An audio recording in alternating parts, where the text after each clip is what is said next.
Ментальна гра, що заховано у листі. Хроніка проекту Aeronex.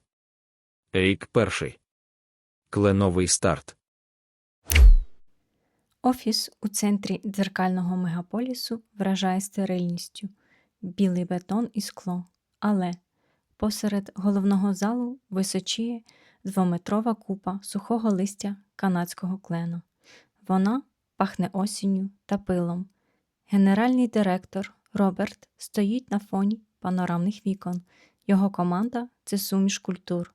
Сара з Лондона, Акіра з Токіо, Лука з Берліна. Це проект Aeronex. Оголошує Роберт. Ми створимо перший у світі органічний літальний апарат. Те, що ви бачите під цим листям, це серце майбутньої авіації.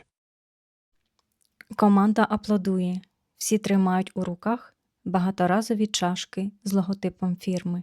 Марк, інженер-конструктор, уважно дивиться на контури купи. Він помічає, що листя клена занадто сильно ворушиться внизу, хоча протягу немає. Для конструкції з вуглепластику об'єкт надто масивний.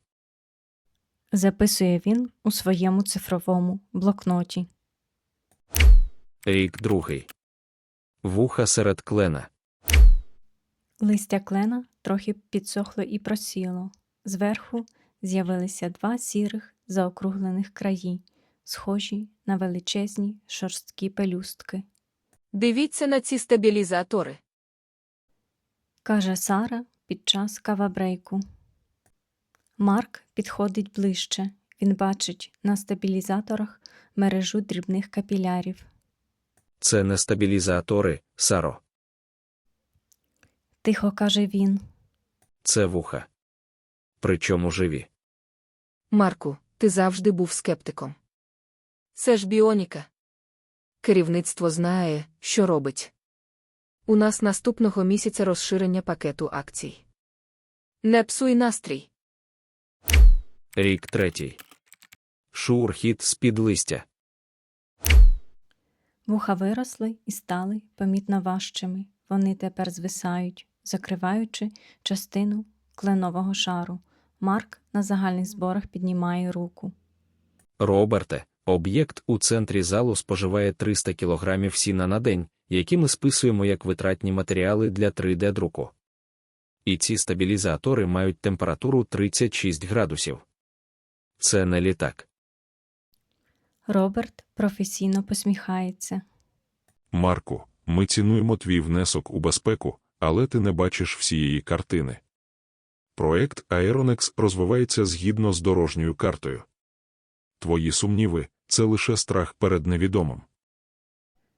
Колеги перезираються. Акіра поправляє окуляри і каже: Ми маємо довіряти системі, Марку. Показники ефективності ростуть. Рік п'ятий. Хобот та біоніка. З купи листя висунувся гнучкий сірий відросток. Він почав вивчати простір офісу, іноді піднімаючи розсипане листя і кидаючи його назад.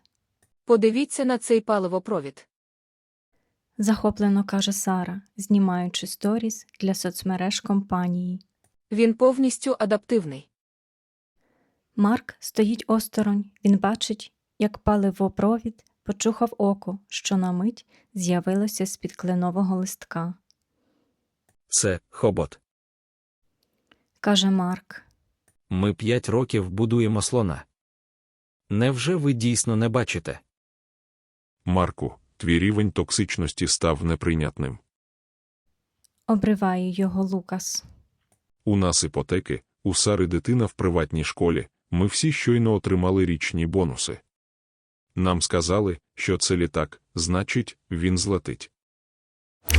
Рік сьомий. Ноги колони. Листя залишилося лише на спині та животі об'єкта. Посеред офісу стоять 4 масивні сірі опори. Ковролін під ними просів. Колеги вже не п'ють каву біля об'єкта, бо запах став занадто специфічним.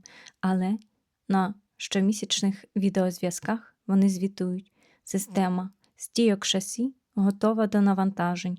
Марк більше не сперечається. Він бачить, як його колеги навчилися не бачити. Вони обходять слона, наступаючи на сухе листя клена, і обговорюють плани на літню відпустку в Тоскані. Ентузіазм став механічним. Аплодисменти на нарадах стали довшими, але очі людей пустішими. Рік 8. Тихий вихід. Від кленового листя залишилася лише жалюгідна купка під коротким хвостом із пензликом. Марк кладе на стіл Роберта свою електронну перепустку. У цей момент величезний хвіст слона ліниво змахує і вщент розбиває дорогу антикварну вазу на столі керівника. Роберт навіть не здригається. Невже ти зараз йдеш? Щиро дивується він. Коли ми майже біля цілі? Марку, подумай про свої опціони, ти ж втратиш мільйони на фінальному етапі. Я йду будувати дрони. Спокійно відповідає Марк. Вони хоча б зроблені з металу і справді вміють відриватися від землі. Поки він іде до виходу, Сара та Лукас, усміхаючись, продовжують старанно клеїти на грубу сіру шкіру слона яскраві неонові наліпки з написом «Eco-Fly Future». Вони обговорюють, як ефективно цей логотип виглядатиме під час презентації. Сара дивиться Марку в спину і зітхає. Він просто не витримав темпу інновацій. Шкода, не всі створені для польоту в майбутнє. Вона розгладжує наліпку на зморшкуватому боці тварини, поки слон повільно переступає з ноги на ногу, змушуючи скло у вікнах офісу дрижати. Рік 10. Останній листок. Роберт та весь топ-менеджмент звільнилися півроку тому, отримавши золоті парашути. Нове тимчасове керівництво викликало аудит. Останній кленовий листок впав з вуха слона. Тварина на весь зріст стоїть у скляному офісі, заповнюючи собою простір від стіни до стіни. Отже, Каже новий аудитор, дивлячись у планшет. це проект Aeronex. Бюджет вичерпано. Згідно з фінальним звітом, продукт готовий. То коли він злетить? Запитує Акіра, чий голос тремтить від страху за майбутнє. Аудитор піднімає очі на величезну сіру тушу, яка щойно видала гучний звук і випустила фонтан води з хобота на дорогий монітор. Ви жартуєте. Запитує аудитор. Це слон. Він важить 6 тонн. Він ніколи не літав і не полетить. В офісі починається істерика. Сара кричить про обман, Лукас вимагає компенсацій, а Кіра хапається за голову.